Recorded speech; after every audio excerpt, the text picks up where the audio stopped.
uphold the Constitution, and you're saying you'd seize those weapons. I see that as a problem. I'm going to bring us back in time to World War II.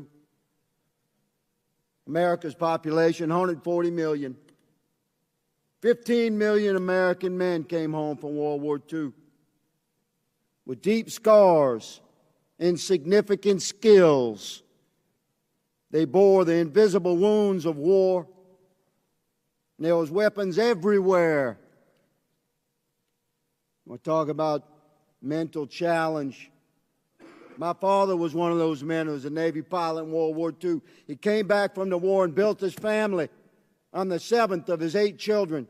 I was born in 1961. We had guns everywhere. There was virtually no regulation. Any child in the 50s could buy a weapon from any seller if Daddy sent them with the money. We didn't have mass shootings. It wasn't until 1968 in America that serial numbers were even required on weapons sold in this country. You order weapons through the Sears catalog by the mail. In the 70s, I attended a high school, large rural school. Virtually every vehicle in the parking lot was a pickup truck, and almost every one had a rifle or a shotgun on the back glass and a pistol under the seat. And we didn't have school shootings. 1979, I began college. One of the jobs I had to work my way through college was as a carpenter. We restored historical buildings.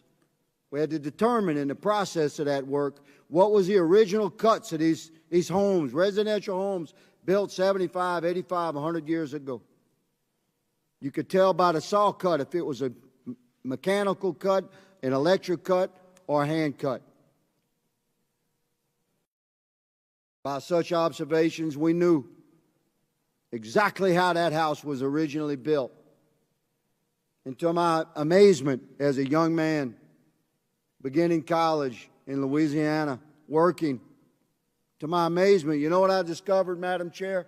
You know what these houses did not have that were built 100 years ago in cities in America? You know what they did not have, Commissioner? Locks. Locks. Now I ask you all, what happened to that country, man?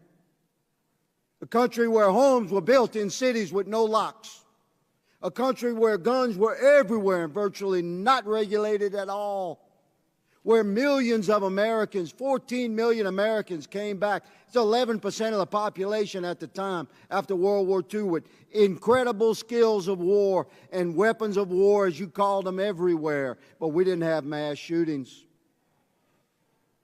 And here we sit today where an entire once proud Democratic Party is presenting unbelievably unconstitutional laws to press upon our nation, and we have a police commissioner that says he would go home to home and confiscate legally owned weapons if he got a tip.